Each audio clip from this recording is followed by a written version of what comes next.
Favourite serials இனி டிவிக்கு முன்பே சன் நெக்ஸ்ட் ஆப்ல ஜாலியா எல்லாருக்கும் முன்னாடியே பாருங்க. இப்பவே சன் நெக்ஸ்ட் ஆப்பை டவுன்லோட் பண்ணி சப்ஸ்கிரைப் பண்ணுங்க. அப்பா அழாதீப்பா, இப்படி நீங்க கண் கலங்கிர கூடாது. இன்னொரு அவமானத்தையோ கெட்ட பேரையோ நம்ம குடும்பம் வாங்கிட கூடாதுன்னு நான் இவ்ளோ போராடினேன். இந்த ஒரு பழி சொல்லுக்கோ இழி சொல்லுக்கோ நீங்க ஆளாயிட கூடாதுன்னு ஊருக்கு உங்களை வர வேணான்னு சொன்ன. எல்லாரும் திட்டம் போட்டு என்னோட சேர்த்து உங்களையும் அசிங்கப்படுத்த போறாங்கன்னு தெரியாம போயிருச்சேப்பா.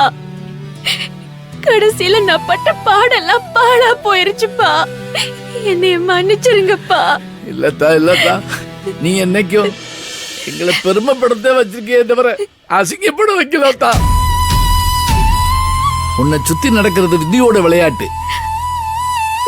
இதுல நீயும் நானும் என்னமா பண்ண முடியும்? எந்த ஒரு பொண்ணுக்கும் கல்யாணங்கிறது ஒரு புது பொறுப்பு மாதிரி. அதுக்கு முன்னாடி அமைஞ்ச வாழ்க்கைங்கிறது வேற, கல்யாணத்துக்கு பிறகு அமைய போற வாழ்க்கைங்கிறது வேற. ஒரு பொண்ணா புறப்படுக்கிற போதும் சரி, இன்னொருத்தருக்கு வாழ்க்கைப்பட்டு மறுபிறப்பா மாறும் போதும் சரி, பெத்தவங்க ஆசீர்வாதம் வேணுமா? அந்த அன்பு தம்பியும் மகேஷ் தம்பியும் உணர்ந்துதான் நாங்க அங்க இருக்கணும்னு நினைச்சிருக்காங்க, எங்களையும் வர வச்சிருக்காங்க. அதனால அவங்க எங்களை அவமானப்படுத்தணும்னு வர வைக்கலாமா? சந்தர்ப்பமும் சூழ்நிலையும் தான் வேற மாதிரி போய் முடிஞ்சிருச்சு. அப்பா, நல்லதுன்னு நமக்கு படுற விஷயத்த பண்றது தப்பு இல்ல. ஆனா நம்ம நல்லதுன்னு நினைக்கிற ஒரு விஷயம் அது மத்தவங்களுக்கும் நல்லதுதான் பண்ணுதா இல்ல கெடுதி பண்ணுதான்னு யோசிக்காம செய்ய கூடாதுப்பா. இன்னைக்கு மகேஷ் சார் சொன்னாருன்னு அவர் எனக்கு நல்லது பண்றதா நினைச்சு பண்ண இந்த கல்யாணத்தால யாருக்குப்பா நல்லது நடந்துச்சு? நானும் அவரும் ஒண்ணு சேர்ந்துட்டோமா, இல்ல அவரோட அம்மா என்னைய மருமகளா ஏத்துக்கிட்டாங்களா, இல்ல எனக்கு உண்டான கலங்கந்தே போயிருச்சா? எதுவுமே மாறலையேப்பா. இது வரைக்கும் இருந்த பிரச்சனை இப்ப இன்னும் வேதனையும் பகையும் தான் கூட்டிருக்கு. போதும்பா, எனக்கு நல்லதுன்னு நினைச்சு இவங்க பண்ண தப்பெல்லாம் போதும்.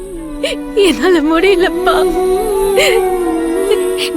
நம்ம ஊர் பக்கத்துல வேற ஏதாவது ஒரு ஊருக்கு போயிருவோம். அங்க யாருக்கும் பொல்லாப்பு இல்லாம என்னால முடிஞ்சத உழைச்சு உனக்கும் அம்மாவுக்கும் நான் கஞ்சியோ கூழோ ஊத்துறேன்பா. இந்த பட்டணத்து வாழ்க்கையே வேணாம்பா. ஆனந்தி, எல்லாரும் தப்பு பண்றாங்கன்னு சொல்லி நீயும் தப்பு பண்ற பாத்தியா? இதுக்கு முன்ன உனக்கு நம்ம குடும்ப மானத்தையும் கௌரவத்தையும் காப்பாத்தணும், அக்கா வாழ்க்கையும் காப்பாத்தணுங்கிற பொறுப்பு மட்டும்தான் இருந்துச்சு. ஆனா இப்ப அப்படி இல்ல. நீ நல்லா இருக்கணும், உன்னோடதான் ஒரு வாழ்க்கை வாழணும்னு உன் கழுத்துல ஒருத்தர் தாலி கட்டிருக்கான். விருப்பப்பட்டு நடந்துச்சோ விருப்பப்படாம நடந்துச்சோ, கல்யாணம்னு ஒண்ணு உன் வாழ்க்கையில் நடந்த பிறகு அவன் தான் உன் புருஷன். அவன் மானத்தையும் காப்பாற்ற வேண்டியது உன் பொறுப்பு தாமா. யாரால உருவானதுன்னு தெரியாத ஒரு உசுர நீ சுமந்துகிட்டு இருக்கேன்னு இந்த ஊர் உன்னைய கேள்வி பண்ணி பேசுதுல. இந்த வேதனை நமக்கு மட்டும் இல்ல, நம்மள மிஞ்சின வேதனை அன்பு தம்பிக்கு இருக்கு. அந்த வேதனையை நீ தொடச்சுதான் ஆகணும். அதுக்கு இந்த கதிக்கு உன்னை ஆளாக்கணும் யாருன்னு நீ கண்டுபிடிச்சுதான் ஆகணும். அது மட்டும் இல்ல, அவனுக்கு தண்டனை கொடுத்தாகணும். நம்ம குடும்பத்துக்கு உண்டான கலங்கத்தையும் அன்பு தம்பியோட வேதனையையும் சரி பண்ண வேண்டிய பொறுப்பை நீ தட்டி கழிக்காம என்னைக்கு நீ இதை பண்றியோ அதுக்கப்புறம் உன் வாழ்க்கையில எல்லாமே நீ ஆசைப்பட்ட மாதிரி மாறும். அதுக்காகவாது நீ இங்கதான் இருக்கணும். அதெல்லாம் மீறி நீ தாலியோடு வாழா வெட்டியா ஊருக்கு வந்தா இது வரைக்கும் வாய்க்கு வந்தபடி பேசுற சனங்க இன்னும் கேவலமா பேச ஆரம்பிப்பாங்க. அந்த சந்தர்ப்பத்தை எதிராளி கொடுத்துடாத. அதே மாதிரி இந்த போராட்டத்துக்கு நடுவுல உனக்கு ஒரு வாழ்க்கை இருக்குங்கிறதையோ அன்பு தம்பிக்கு ஒரு வாழ்க்கை இருக்குங்கிறதையோ நீ மறந்துடக்கூடாதுமா. பெரியவங்க நாங்க. இன்னைக்கு ஆத்திரத்திலயோ ஆதங்கத்திலயோ ஏதோ பேசுவோம். ஆனா அதை காரணம் காட்டி அன்பு தம்பியை உதறி தெளிராதுமா. என்ன விட, உங்க அம்மாவை விட, உன் அக்கா அண்ணனை விட உன் மேல அளவில்லா பாசம் வச்சிருக்கிறது அந்த அன்பு தம்பி தாமா.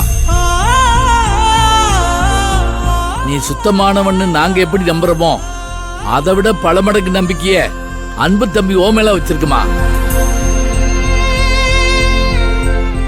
இத நான் ஏன் சொல்றேன்னா, அன்போட அம்மா உன் பொண்ணு மாதிரி கலங்கப்பட்டவளை உன் வீட்டு மருமகளா ஏத்துக்கிடுவியான்னு எல்லாரும் முன்னாலையும் கேட்டாங்கல்ல.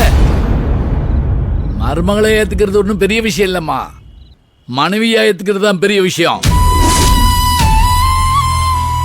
அந்த அளவுக்கு பக்குவப்பட்ட ஆம்பளை இந்த உலகத்திலே இல்ல.